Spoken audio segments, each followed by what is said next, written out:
In today's video, we're getting deep into Red Rock country and we're going to visit the town of Bluff along the San Juan River. We're going to visit the historical Bluff Fort, which has a rich history, and we're going to visit all these sites that have been reconstructed and restored and let you experience them firsthand. Hello everybody, Ben Woodruff here, and in today's video we're going to visit an amazing site. We're going to visit the Bluff, Utah Fort, which is a reconstructed fort from the 1800s. And this is a hidden gem. This is such an incredible site. And if you want to really get a sense of what it was like in the Wild West, for real, this is the best place to go from every aspect of it. This video, I'm going to be touring around and just taking you all around. We're going to interview the president or the director of the Hole in the Rock Foundation, which is Jed Lyman. We're going to interview some of the people on site, on staff, and we're going to just go around and take a look at the whole place. I just want to give you a feel for what it's like to actually visit this site. It's a free location. I highly recommend visiting it. But in order to understand and appreciate this fort, you have to know a little bit about how it came to be. And that's the Hole in the Rock expedition. And this video is not about the Hole in the Rock expedition. I'm going to do a separate video just going into depth on that. But I would like to give, you have to have some context. So the Mormon pioneers came from the eastern United States to Utah in 1847. And they would establish a community about a day's ride for a horse, which is about roughly 30 miles everywhere throughout the Intermountain West, and really help to connect the Intermountain West. And eventually they build 1/3 of the railroad. You hear so much about the Irish and the Chinese burning the railroad, but 1/3 of the Transcontinental Railroad was built by the Mormon Church, by people going up and trying to help get the West interconnected. So as part of this, in 1879, the Mormon prophet Brigham Young, president of the church, sent out a group and said, hey, we are going to make a fort and a community in Bluff, Utah. We're going to establish relationships with the Navajo, the Dene tribe, and also try to do our best. Apparently there was a lot of desperados in the area. There was some lawlessness going on, and kind of trying to help protect the people in that area. So 250 men, women, and children were asked to go. They took 83 carriages, and they had more than 1,000 head of livestock that they brought down with them. This was insane. They weren't from Cedar City, Utah, to what is now present-day Bluff, which I believe at the time they called it Bluff Town when they first settled it. Now, many of these people had come across the whole trek of the pioneers in 1847, and so they knew what it was like to go on these big, long treks and suffer, but this was not expected to take that long. But the terrain was so horrific that the people who went on it, who had been on the original pioneer trek, said this was far, far worse. It ended up taking them 6 months. So what they encountered was absolutely impassable barriers. They couldn't get through, and so they had to build their own roads. They had to chisel through rock. They had to make steps in the rocks for the horses and for the oxen. And to be able to get down, eventually this one chute, the Hole in the Rock, they found, and they had to blast their way through and make it, and it was still so steep that they would have like 2 horses pulling a wagon down, and they would have like 20-30 men behind with ropes slowing it down. You still have the brakes being pulled, the brake pads being pulled for these wagons, but it's insane. If you go there today and you look, it's like there's no way anybody could get a wagon down this, but they did. They got everybody down, and nobody died in the process. And they established the town of Bluff, and they established the fort. Now, they did very well building relationships with the local tribes, and they built a cooperative trading post. Now, that eventually wasn't around anymore, and that has been rebuilt, and accurately rebuilt as part of this. So the association, the Hole in the Rock Foundation, is an incredible group, and they have done truly magical things. And when you go into this place, you can see all kinds of things, from the pioneer way of life to the Native American tribes who were in the area and interacted with this fort. They got great trades going on where they would be tribes from all around, and pioneers from all around would come to this trading post and trade goods back and forth. And the story of the city of Bluff is an amazing one, and the Hole in the Rock expedition, again, needs its own video, and I will do another video just on its own. But in this video, I want you to come along with me and let's go around and see Fort Bluff itself. The Bluff Fort, I always say Fort Bluff, but the Bluff Fort, it's an incredible sight. So let's go ahead and visit it. The way you get into the town of Bluff today is far more picturesque than the way the pioneers originally came in. You go down this drive and you can see immediately you're greeted by sort of a resort that has tipis and modern day pueblos that you can stay in. It's very beautiful. And then it opens up onto the beautiful San Juan River Valley and floodplain. And pretty quickly around the corner, you make it to Bluff Fort. Hello everybody, Ben Woodruff here, and I am in Bluff, Utah at the old Bluff Fort and the visitor center. This place is incredible and it's free. So please come visit this incredible site. You're not gonna find a place anywhere else like this in the West where there's so much restored and intact history of the settlement of the West and of the pioneer history of this area. Now we're also gonna visit with the president of the foundation and get his take on this place. We're gonna go around and we're gonna see and learn all about this. You're gonna be able to see it up close and personal.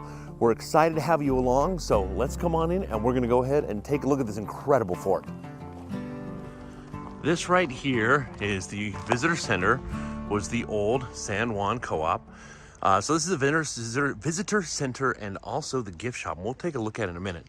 There's covered wagons everywhere, and these covered wagons, you know, some of these ones out front, we're gonna see some restored covered wagons that show what it was like on the inside. It's a lot smaller than you would think. You know, we kind of think of these in terms of cars today, but that's like narrow enough for one person to lay in. So this is not like a minivan. And you look at how these were built. The wheels are huge, but one thing that I like to point out is there are springs on some of these. You'll see some leaf springs. These ones don't have them. This is older. This is older, but the construction on these, you have metal on the outside and wood for the actual spokes. There's a whole art just to putting these giant wheels together. But we're gonna look at some much more intact ones in a bit. Got some cattle bones down there.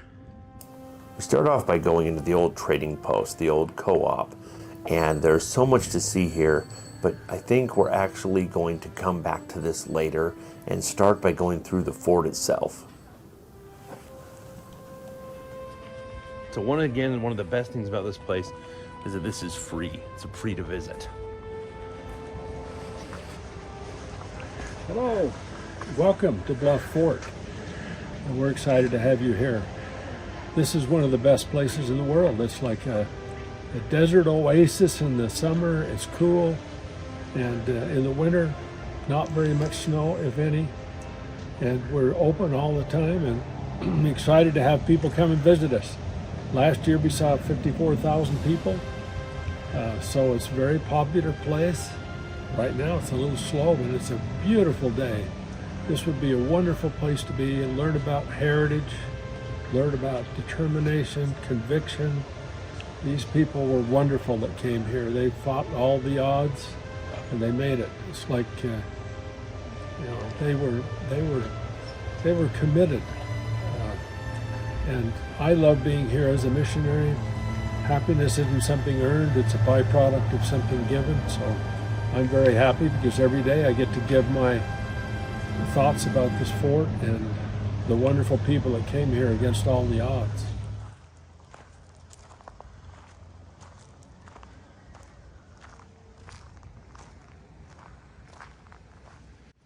So looking over here, we're gonna come and see, it's one of the original wagons that made it through the Hole in the Rock Trail, which is the most epic journey of any pioneers or settlers in the American West.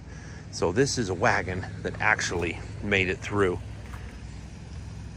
And the ruts from these wheels are still in the rock itself where they went down the cliff face. Real piece of history. Over here is a covered wagon. It's a good setup to give you a sense being pulled by some big draft horses. One of the things people don't understand, we just hop in a car nowadays. We just jump on in and just go do our thing. But you think about, look at all this hardware that had to go to hitching up a horse. All of this is made out of leather. This is all cowhide or buffalo hide. Somebody has to measure it and fit it specifically to the horse. All of this, these go through and have the reins that go up to direct the horse. But again, all of this hardware has to be put on 2 horses every time you're going out. All of this rigging. You know, I've ridden horses before, but sadly, I don't remember the name of all of this gear and all this tack, but all of this has to be made specifically. And we don't think about that. We just think about people riding horses or people pulling a wagon, but all of this was part of what had to be done. Let's take a look in here, the back of this covered wagon. Got some stairs up so you can see in. So this one's empty, but if you go inside, there's not a lot of room. I've got a fisheye lens on this, but you come up to the front. I mean, 2 skinny people could sit on there. This is me on the inside looking out. You can see there's not a lot of room. I'm a big guy, got broad shoulders, and I pretty much fill this whole thing. So when you watch Little House on the Prairie and you see a couple of skinny pioneers riding on a wagon, you know, it's just an interesting thing to see. These were not very wide. They really were not. But this is what gave rise to modern cars. The idea of 2 people side by side. Why don't we ride one on the other? This is a really interesting thing. People do not think about this. Why are cars side by side instead of one in front of the other? It's because we used to have wagons, and those wagons were piled by 2 horses or 4 horses or 6 horses or 2 oxen. Now that's side by side, and so it makes sense to have 2 people side by side behind that. We went directly from wagons to cars in less than 100 years. And the original cars were called horseless wagons or horseless carriages because it was just like a wagon that drove itself around. But that whole idea came from this. Now, motorcycles came from the idea of riding a lone horse. If you're riding a lone horse, it's just you or you with one person behind you. Same thing as we ride a motorcycle today. You'll have one person or one person with a person behind him. That came from the idea of horses. And even the panniers, which is actually pronounced pannier, but all the motorcycle people, I'd ride motorcycles and they were called panniers. It's called a pannier. Those side bags on a motorcycle are based on the saddle pouches from horseback riding. So the interesting thing is your modern minivan is based off a covered wagon. And it's side by side again because 2 horses and then you have room for 2 people. And again, a modern motorcycle and its hardware and its bags are based off of single horse riding. Again, I have this on a fisheye lens, but you have quite a width here. Let me spread my legs out so you can see. Now that's with a fisheye lens. That's about 3 feet. It's about 3 feet of width there. Not much room. And you have to haul everything there. And you don't have an engine. This is being hauled by horses. Here's your view. You're sitting here and the horses are pulling. And a horse can only pull so much. And if a horse can only pull so much, then you have to limit what you're carrying. It's pretty amazing. Hi, my name is Jed Lyman, and I am the president of the Hole in the Rock Foundation that owns and operates Bluff Fort. The reason that I'm here, and I've been involved for over a decade, is primarily because these are my roots. These people are my people. 3 of my 4 sets of great-grandparents came through the Hole in the Rock. And so I was raised with the stories. I'm enthralled with the stories. I love the people. Since I've been involved at Bluff Fort, and I've learned more about these people and who they are. And I love them. I've come to respect them and have a great admiration for for their story and for what they accomplished. It's our goal here at the Bluff Fort to maintain that story, to share it with as many people as we can. And it is so fun when people come to visit and hear the story either for the first time or for the 100th time, to watch their reaction. We have people from all over the world that come. Many of them have never heard of Bluff Fort. They see the sign on the highway and they come in, and oftentimes they say, I don't have time to do much. And then 2 or 3 hours later, they're still here learning more of the story, want to hear more of the events that took place, want to see another video. And it's just fun to watch them and to hear their reaction to this amazing story of some absolutely incredible and amazing people who accomplished things that were virtually impossible. Few people have been up and down the hole in the rock itself. And if you've been there, you'll realize that it's impossible to do what they did. There is no way to get wagons down through there, but they did it. I think no one told them it was impossible, and so they didn't know that. And so they accomplished the impossible. When they got to Bluff and established the fort and settled Bluff, what they did here was amazing, because this was a very difficult place to eke out a living. But they managed to do it, and they did it in a way that helped the local people, that helped them learn something of who they were, and they made friends. That was their point in coming to Bluff, was to make friends with the natives here and to bring some kind of law and order for the desperados who were hiding from the law throughout the hills and the desert places. And they helped do that. They went out, of course, afterwards and settled other communities in the county and elsewhere. But their accomplishments here at Bluff Fort were amazing. They were amazing, and we are all about telling their story and sharing that with others because we think it's important. We love history, we love these people, and we love their story. And so we're here to tell that story. Please come visit. We'd love to have you. You'll learn things you never knew. I promise you that.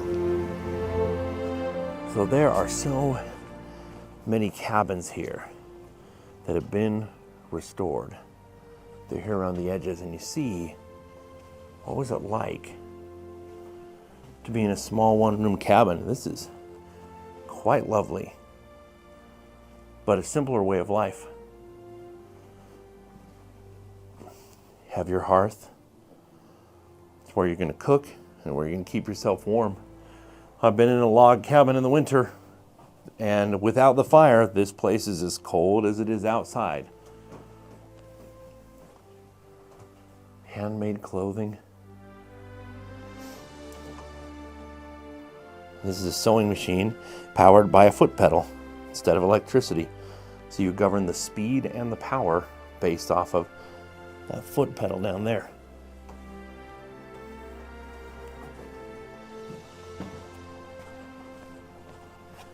When you usually go to a village like this, a lot of times the cabins are closed. But all these cabins from this fort have been restored and are open, sharing different bits of history. These up here are candle molds. So you pour wax and a wick in and you pull them out, and that is your light, is a candle more than a lantern. We used to seeing kerosene lamp. This is electric, but it's a replica of a kerosene lamp. But far more often, what was just used were handmade candles like this. And you can see this could be held so that you can walk around with a candle without it having wax fall down on you. Have local herbs gathered. I recognize this as ephedra, also called Mormon tea or Brigham tea. This is the ephedra plant. This you use to give yourself a little kind of a caffeine kick, though it's not caffeine. Rocking chairs. And each of these is talking about the different families here in the fort. Here's an actual kerosene lamp. You see how this is held. You hold it here so you don't burn yourself. Kerosene goes in the bottom. There's a wick. And you twist this to have the wick go higher or lower to have more or less flame. It's pretty neat. It's a wide range of wagons outside. And some of these were covered wagons, but some of them were for hauling timber, like that across the way there, which we'll see in a minute. Let's take a look at another cabin. This has got a nice setup. Now this is your kitchen counter without a stove. This is back in the day. This is where you could prepare your food, was on a counter, but again, it didn't have a built-in stove. Have a coffee grinder. Another beautiful hearth. And for ancient peoples everywhere, even in today's world, a nice pot is worth its weight in gold. You know, early pots were made out of clay, and then metal pots came into use, and they changed the world. It's a much sturdier thing to use. I gotta say, I would actually love to live in a log cabin. I think it would be nice. I think it would simplify life and simplify what matters. You hang things up above, and I just think it would be actually kind of cool to live. I don't know that our big fancy houses of today are really the way to go. Let's take a look across the way here. We've got a nice wagon encampment display. This is the takedown.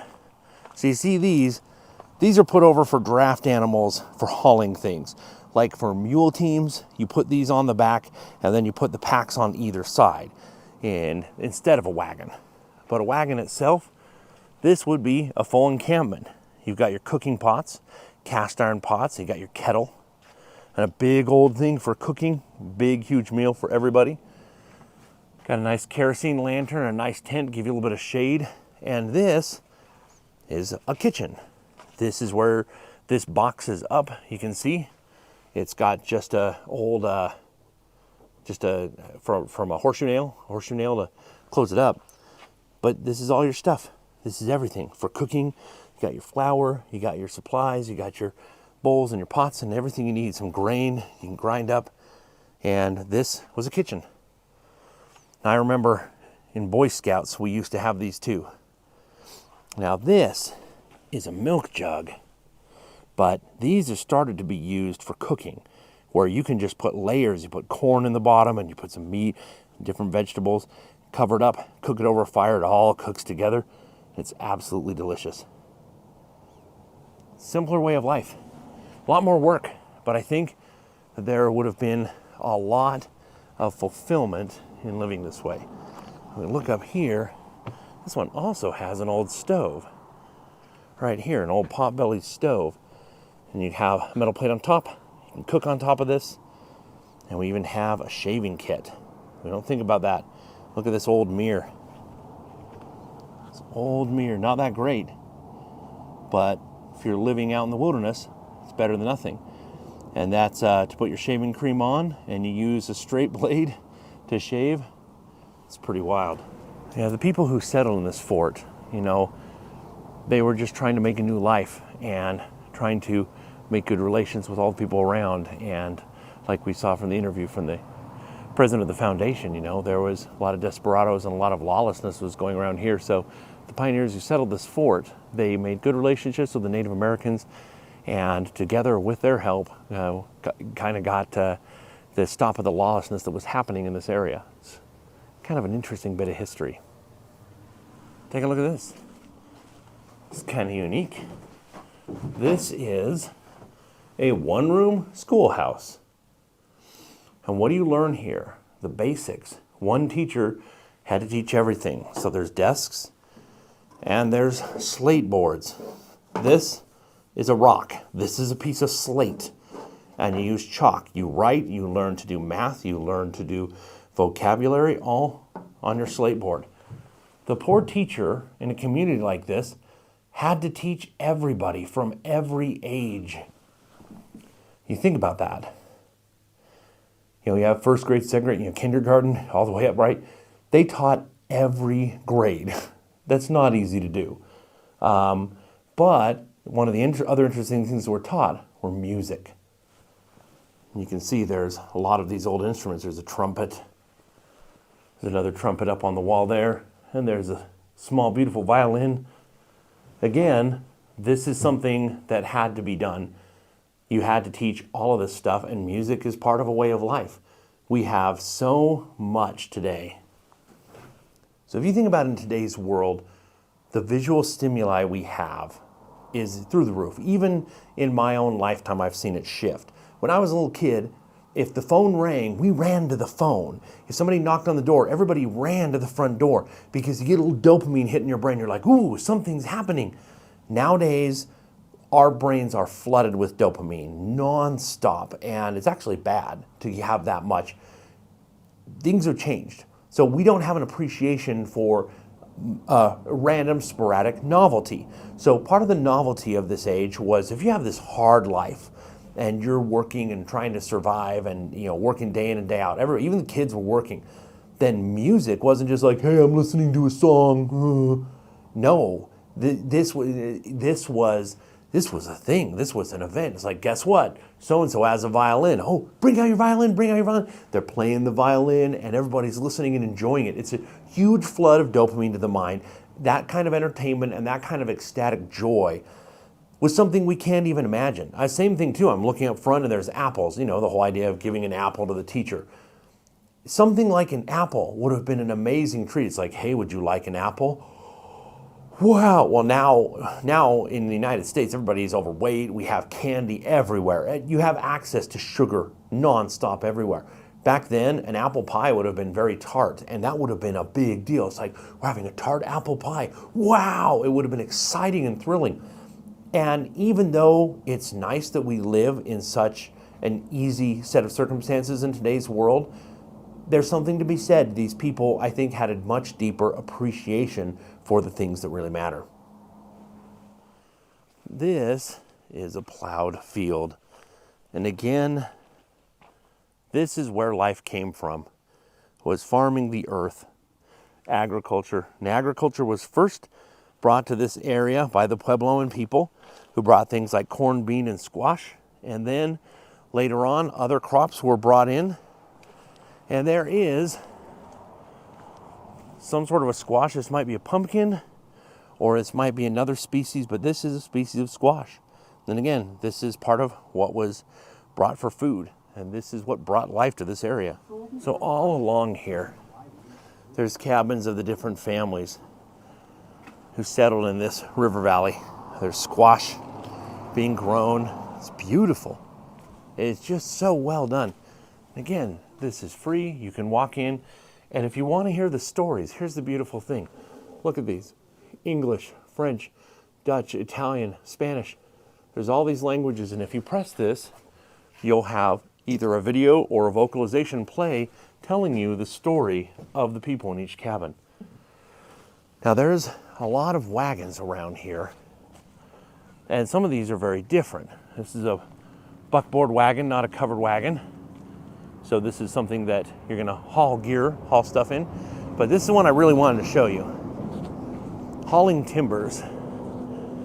Now, we know Native Americans in this area hauled timber from the Chushka Mountains all the way to the pueblos that were in this area for their beams. And this is how the pioneers did it. So this is a wagon that would be pulled and nobody rode it. It was just hauled behind, if you can see here. But you just load up all your timbers. Now, whether you're getting firewood or this is more for actually getting beams to make log cabins, but this is how it was done.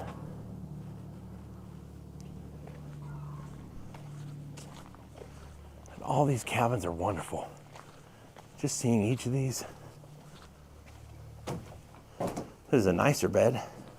A little fancier. And again, having a potbelly stove like this, you have to have stone or cement or rock underneath so it doesn't light the whole place on fire. But you have the chimney go out, and somewhere you have to have a hole to let air in. This is the old Barton Well. It used to be originally, when the pioneers first got here, they had to haul up water from the river. But very quickly they dug wells, and this is what's left of the Barton Well for getting fresh water from the ground. And there were troughs like this from the Barton Well to, once the water comes out, it goes through in the trough and makes it accessible. There's another cabin. Again, imagine building this, and this was your home. You'd actually live here. This is also a very child-friendly place with lots of fun photo opportunities. You can put your face behind there, and you can practice your roping. If you know what it's like to rope, you have that opportunity. There's even a simulated hen house. They got the sound effects going, and the chickens and the baby chicks give you a sense of what it actually sounded like having your nice chicken pen. There's a beautiful garden. It's amazing. It's November, and we still have peppers and tomatoes in bloom. It grows well down here. It's got to be really fun in the summer. Just going through, getting your feet wet. And this really illustrates well how a water wheel works. See the buckets up top? You pull the water up, dump it down in, and then it follows these irrigation pathways, comes down. It's basic ingenuity. There's also an opportunity to pan for gold over here. You test your skills as a gold prospector and pan for some gold in here. It's actually pretty incredible having a working water wheel. That's something that people don't normally get to see nowadays, and to actually have it in practice and up and running and to be able to see how it actually works year round is pretty incredible. Now we have a couple of shelters, a couple of dwellings that you would have for some of the tribes locally. Tipis, which of course talked about before. Tipis are portable. And this is a Hogan. We're going to take a look at this. Hogans are used by the Diné tribe or the Navajo. And we're going to go inside and see.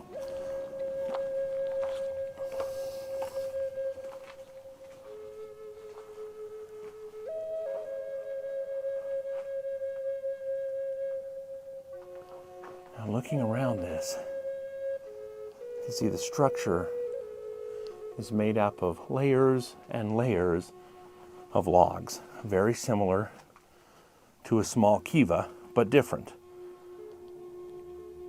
Here's a loom, and in modern day, you have a stove in the center. And again, a pot-bellied stove can be opened up, have your fire inside, and that way the whole metalwork emanates heat outwards, but you get the smoke going upwards. We're going to make our way back to the front end. Going to go back in to the restored co-op. Again, this served as an active trading post, and it's fitting that it is doing the same thing even today, though a lot of the goods have changed. But there is a flair for everyone here. There's a lot of handmade wooden items, from bowls to spoons. You can see there's a lot of ceramics made by Native Americans, some of them including locals. There's all kinds of pocket knives. You can get a pocket knife with your name on it. And these are knives made by my friend Bo Earl. He sells these around the Intermountain West. All kinds of elaborate jewelry, a lot of Navajo and Native American jewelry. And some of this stuff is, cheaper and manufactured to be able to be sold to the masses, and some of these are handcrafted locally. And it's neat to have some authentic, true Native American jewelry available, which also would have been sold here and traded back when this was a trading post. Again, there's a little something for everybody. There's clothing, there's Native American love flutes, there's t-shirts, sweaters, there's even some baskets. I ended up buying a couple of Native American woven baskets. There's a display about the Hole in the Rock expedition, which gives you a little bit of a feel for what they actually went through. And again, what's neat is this exact same spot where the original co-op was. Here's some more beautiful Native American ceramics for sale. So many things. Again, there's something literally for everybody at this place. It's really kind of nice. Even some 3D printed items, some modern 3D printed items, and some old-time Wild West things. Now, they also have an opportunity to learn the story, and this is state-of-the-art. 3 of these paintings begin talking to each other, and then they start talking to you, and they don't look like videos. And then you go into 3 different rooms, and in these rooms you can see, and they'll have a little display, and they'll tell you a different part of the Hole in the Rock story. State of the art. I've worked in museums for years, and this is as good as it gets. So the town of Bluff is a hidden gem, and Bluff Fort is literally an American treasure. I cannot recommend it enough. This is not just some wayside stop. This is a destination in and of itself, and I highly recommend everybody visit, especially because it's free. It's well taken care of. It's not a dusty old museum. It's very much a wonderful living history location. I love visiting here, and I cannot recommend it enough, and I cannot wait to visit again. So thank you for coming along on this journey, and I hope you will visit the Bluff Fort, and always remember that life is a gift. So never stop learning and never stop exploring. We'll see you next time.